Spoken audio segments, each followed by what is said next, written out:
Very good morning to the students of class 7, and it's a long time that we have met in the Google Classroom, and this is the first class after your half-yearly exam, and I hope you have you are now fresh enough after a long gap, and then today we will be starting with a new chapter. And here what happens here is that you must be as a child or as a young boy or girl, most of us have played with mud and soil, mud and clay, right? And then we used to dirty ourselves also.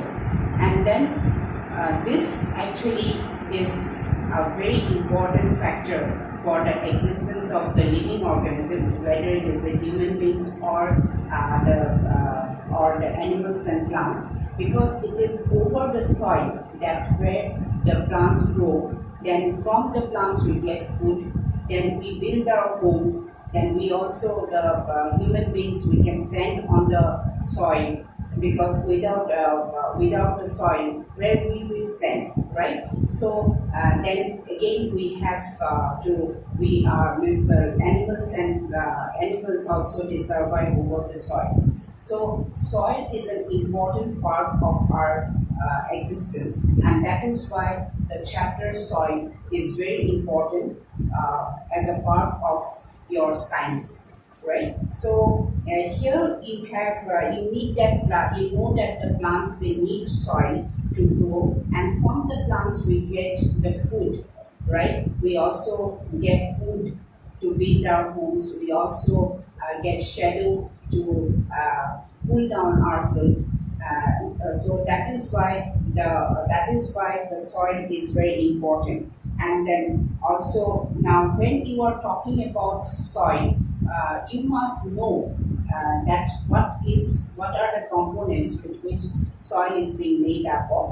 Then if you take a handful of sand of soil in your hand and then you touch it, you will find that there are different types of soil. Some might be very coarse like sandy, some might be very they might be having very tiny particles and might be very smooth like clay and humus. So that means there are different types of soil. And then the soil is made up of two components. One is the mineral particles.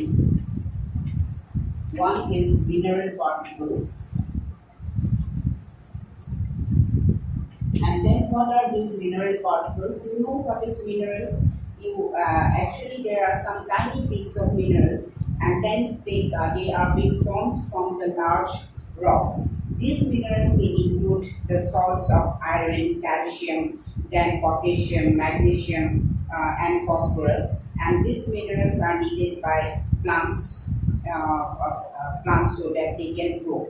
And the other component is humus. I hope you all are very much acquainted what is humus.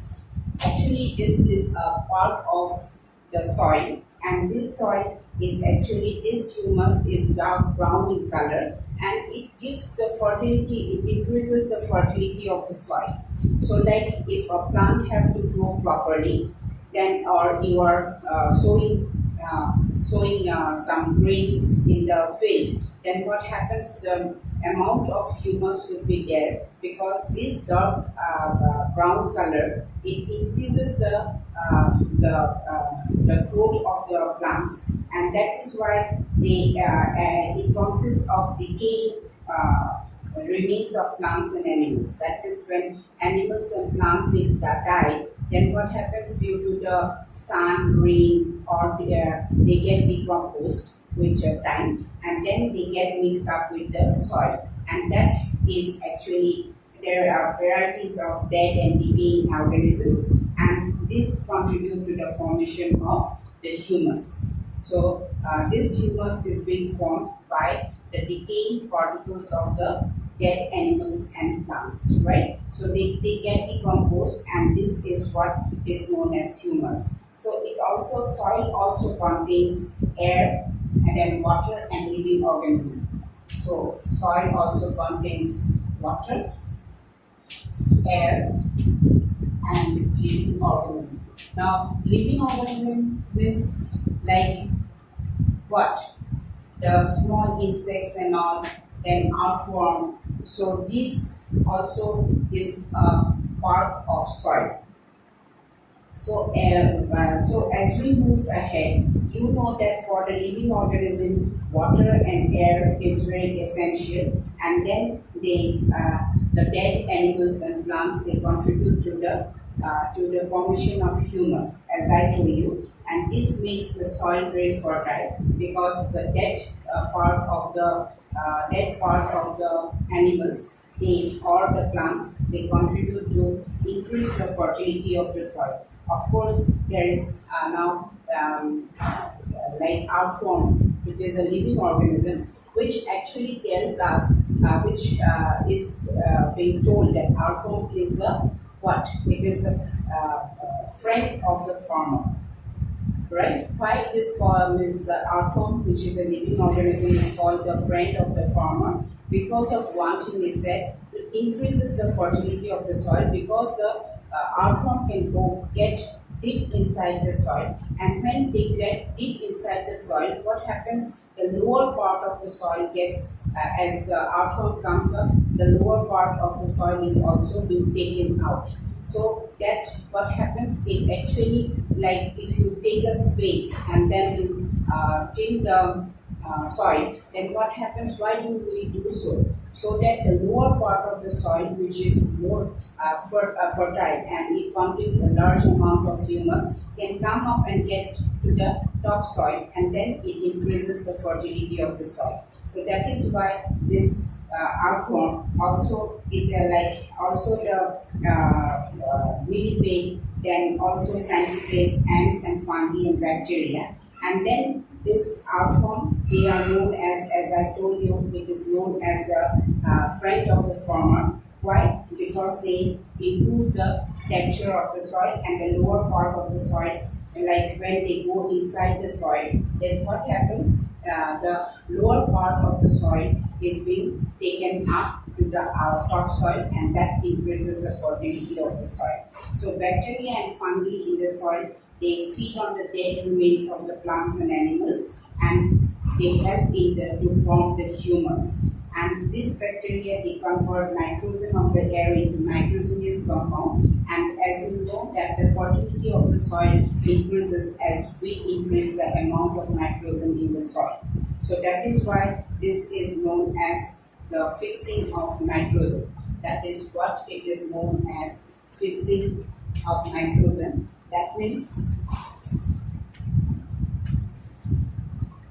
fixing of nitrogen, right? So here what happens here is that, what is fixing of nitrogen? That means there are some bacteria and fungi which they feed on the dead remains of the plants and animals, and they help to form the humus. These bacteria, they convert the nitrogen of the air into the nitrogenous compound, and this is being used by the plants. And when it is being used by the plants, is because nitrogenous compounds helps the plant growth, and this is known as fixing of nitrogen. And this there are some organisms like centipedes and millipedes which live in the soil, and they are harmful.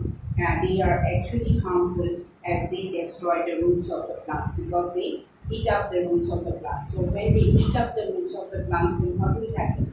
It will decrease the strength of the plant, right? And then how is soil formed?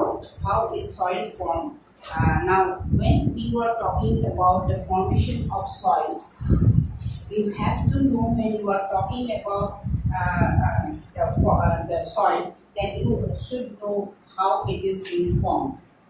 How it is being formed. Now, actually, when there are large numbers of rocks which are present on the earth, then what happens? They are subjected to different types of factors like sun rays. Then they are also being means there is rain. So then there is the weather is cool sometimes.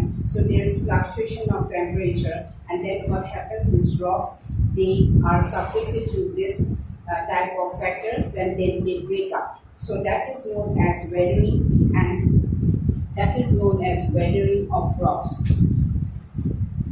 That means these rocks, they break down when they are subjected to different factors like temperature, then low temperature, then even rain and all, and then volcanic eruptions, right? So this soil which was present at the time of its formation, and this was generally, as I told you, that rocks were being formed. There were rocks at first, and then what happens, as time passes by, they are subjected to that weathering. And what is weathering? It is the breaking down of huge pieces of rocks and into smaller pieces when they are being subjected to the action of the natural force, and then like glaciers, then like when the spring, you have seen the water falling down along a stream, the spring. Then what happens? The rocks, with the force of the water, it comes down. So they are being subjected to that pressure, and then they break down.